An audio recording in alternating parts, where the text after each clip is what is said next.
근데 이 과정을 우리가 하고 있는 지금 수행평가에다가 한번 비춰서 보면은 딱 답이 나옵니다. 자, 건설의 과정 해가지고 여러분들 교과서에서 아마 찾아서 했을 텐데요. 우리가 내가 살고 싶은 집을 처음 만들기 전에 순서는 약간 바뀌었었지만 내가 왜 이 집에 살고 싶은지, 내가 살고 싶은 집은 어떠한 집인지, 내가 나중에 이루게 될 가정의 인원은 몇 명인지, 4인 가족인지 6인 가족인지, 할아버지 할머니를 모시고 사는지, 아니면 자녀들과만 사는지, 아니면 저기 1인 가구, 그러니까 혼자 살 건지, 또는 뭐 마당이 있는지, 거실이 넓은지, 방이 큰지, 방이 몇 개인지, 여러분들 이런 아마 기획들을 먼저 했습니다. 기획이 있고 그 이후에 계획을 했죠.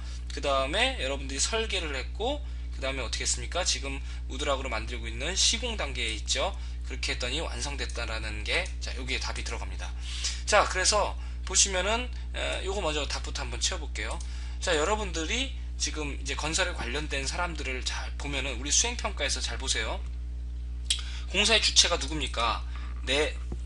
지금 우리 학생들 자기 스스로 자기잖아요. 자신의 구상과 요구사항대로 설계자에게 의뢰하는 사람. 저번에 학습지 요거 기억나십니까? 요거 수행평가 일에서 내가 살고 싶은 집 설계해가지고 선생님이 다 칸 채우게 했었죠. 건설의 기획을 하고 계획을, 내가 살고 싶은 집이 할아버지와 할머니와 아버지와 엄마는 각각 같은 방을 다른 방을 사용하시고 뭐 등등 이렇게 어떤 조건들을 분석했었고, 우리 집은 4개의 방과 1개의 서재가 있는 단독주택이고 뭐 2층으로 만들고 이런 규모 계획도 했었고요. 그리고 여기다 평면 계획으로 평면도를 그렸었죠. 네. 그리고 뭐 동쪽으로는 할머니 방을 놓고 전용 욕실을 설치해 준다, 뭐 어떤 이런 계획들을 다 썼습니다. 이런 것들이 바로 공사 주체인 사람이 구상하고 요구사항대로 설계자에게 의뢰를 하죠. 여러분들은 사실 공사 주체면서도 설계자였죠. 스스로 공사 주체면서도 설계자였습니다. 그 설계자에게 의뢰해서 설계자는 공사 주체로부터 받은 어떤 조건대로 도면을 만들었죠. 설계 도면. 그리고 시방서를 만들었다고 되어 있는데, 이거는 여러분들 하지 않았죠. 시방서는 일종의 매뉴얼, 설명서입니다. 철근은 몇 개를 쓰자, 콘크리트는 몇 톤을 쓰자, 이런 어떤 매뉴얼들을 도면상으로는 그림을 표현하지만 그 안에 들어가는 상세한 설명들을 시방서라는 거로 따로 만듭니다. 시방서 조금 중요한 표현인데요. 교과서에 있습니다. 교과서에 찾아볼게요. 187쪽이네요. 187쪽에 보시니까 여기 오른쪽에 시방서에 대한 설명이 나와 있습니다. 자, 공사 또는 제품 생산에 관련된 순서나 방법 등을 적었다. 네, 설명하는 일종의 매뉴얼, 설명서라고 볼 수 있겠습니다. 시방서, 중요한 개념입니다. 설계도면 및 시방서를 여러분들이 만들었습니다. 네, 시방서는 안 했지만 설계도면 만들었습니다. 그러면서 여러분들이 공사 주체와 계약을 맺었죠. 자, 우리가 어떻게 했습니까? 맨 처음에 설계도 다 된 걸 가지고 입찰을 거쳤잖아요. 물론 우리가 대략 좀 간단하게 간략화했지만, 공사 주체였던 여러분들과 계약을 맺어서 그 설계자의 도면에 따라서 우리가 지금 우드락을 만들고 있죠. 선생님이 일부러 이거를 좀 노리고 싶었어요. 설계한 대로 하는 것. 설계도를 그린 사람이 공사 주체잖아요. 공사 주체면서도 설계자였잖아요. 이 사람의 설계 도면에 따라서 그대로 시공자는 해야 됩니다. 바꿀 수가 없어요. 공사 주체가 집을 삼각형으로 만들려면은 시공자는 무조건 삼각형을 만들어야 되는 겁니다. 설계자가 그렇게 또 설계를 했을 거고요. 그 과정을 공사 감리자라는 사람이 잘 되고 있는지, 공사 주체로부터 위촉이 되지만 공사가 잘 진행되고 있는지를 감독하는 사람이 바로 공사 감리자입니다. 네, 아시겠죠? 이렇게 4가지 영역의 사람들이 있습니다. 선생님이 직장 다닐 때 설계자였고요. 선생님 할아버지가 시공자입니다. 예전에 건설 현장에서 계셨고요. 저희 아버지가 공사 감리자로 계셨습니다. 그래서 어떻게 보면 3대가 이렇게 같이 있었는데, 한 번도 공사 주체는 해본 사람 없어요. 해본 적 없어요. 제일 돈 많은 사람이 뭡니까? 네, 1번 공사 주체죠. 돈이 많으니까 자기가 건물을 짓겠다고 하는 걸 거고, 다 밑에 2번, 3번, 4번은 다 하청을 받는 사람이 되겠죠. 네, 여담이었고요.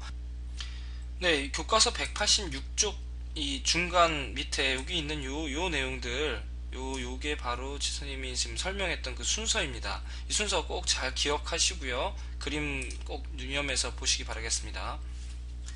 자, 그러면은 이제 그 다음 단계가 이제 건설의 기획, 그리고 건설의 계획, 설계하고 시공하고 하는 그리고 관리하는 그 순서까지 여러분들 한번 그 순서를 한번 쫙 한번 가보겠습니다.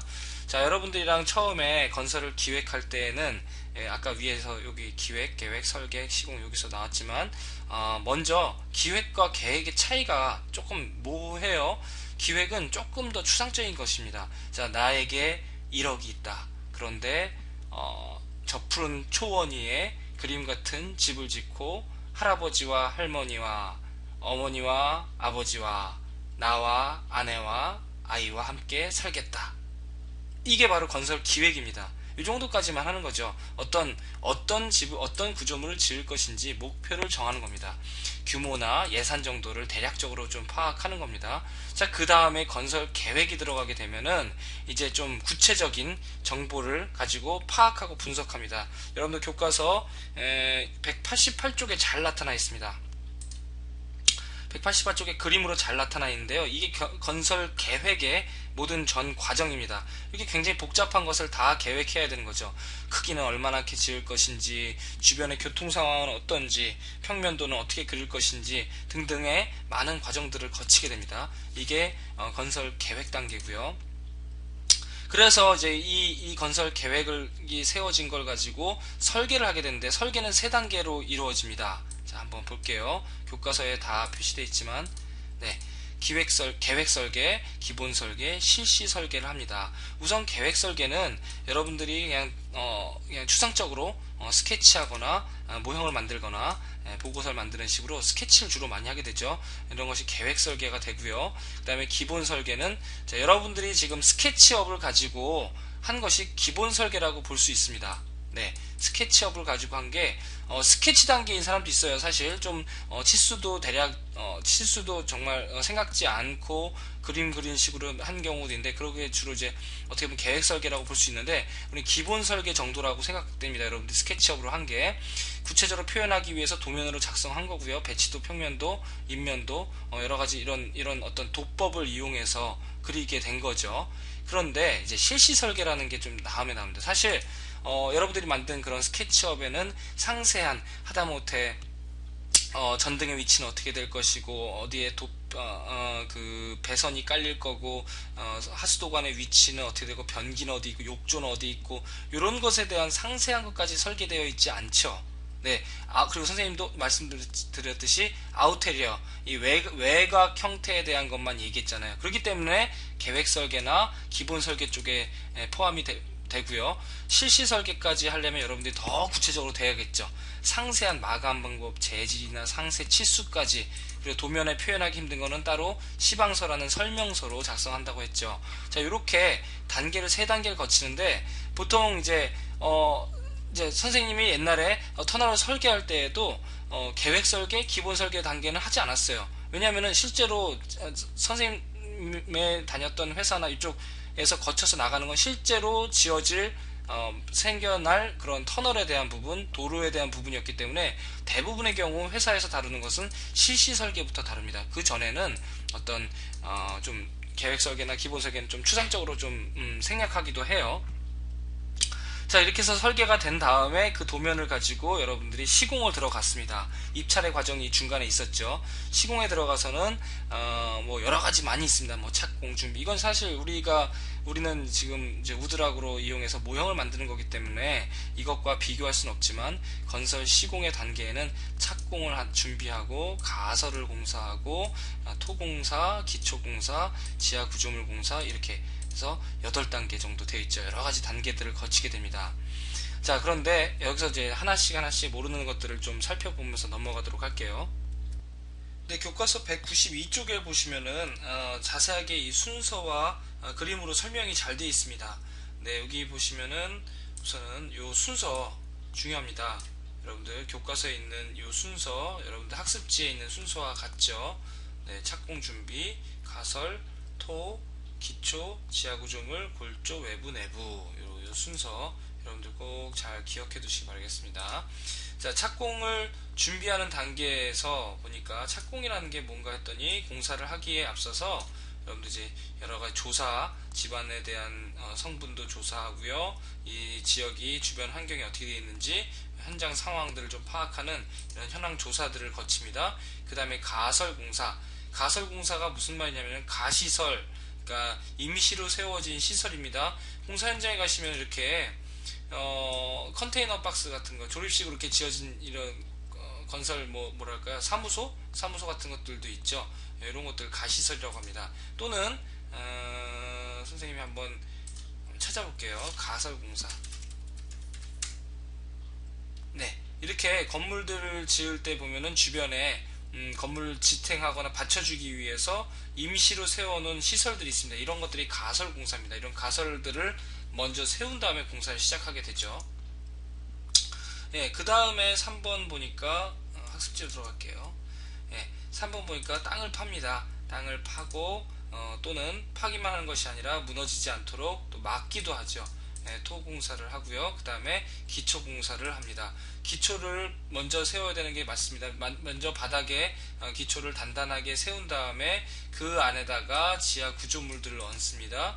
그 다음에 그 위에다가 골조, 뼈대를 만드는 공사죠. 뼈대를 세워가는 철근이나 콘크리트나 이런 벽돌 등의 이런 재료들을 이용해서 벽이나 기둥, 바닥 등의 어떤 뼈대를 세워가는 그런 공사를 합니다.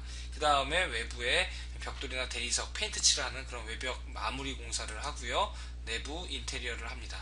요 순서 교과서 192쪽에 있는 이 순서 잘 기억하시고 실제로 시공이 일어나면 이 순서대로 진행이 되는구나 이렇게 알고 계시면 되겠습니다. 그 다음에 건설이 되어 진행되는 중에 또는 설계 단계에서 건설 시공 단계에서 또는 건설이 완료된 단계 완료가 된 이후에 관리를 들어가야 됩니다. 뭐냐면은 주어진 조건에서 도면대로 맞게 정해진 기간 내에 맞게 시공하고 있는지를 관리 감독하는, 위에서 보시면은 공사 감리자가 하는 일이죠. 공사 감리자가 건설 관리를 맡습니다. 건설 감리자, 네. 공사 감리자가 이 역할들을 감당하게 됩니다. 품질 관리, 공정 관리, 원가 관리, 안전 관리 등등의 여러 가지 관리들을 계속 공사 진행되는 중에 또 공사 끝난 이후에 관리하게 됩니다. 자, 그럼 여기까지 건설 구조물의 설계와 시공 그리고 관리까지 모두 함께 다 보았는데요. 이론 수업 여기까지 마치고요. 요 다음 동영상에서 문제풀이를 하겠습니다. 1번부터 이게 몇 번? 10번까지 문제가 있습니다. 이 문제 좀 미리 한번 풀어보시고요. 다음 동영상에서 다시 뵙겠습니다. 수고 많이 하셨습니다.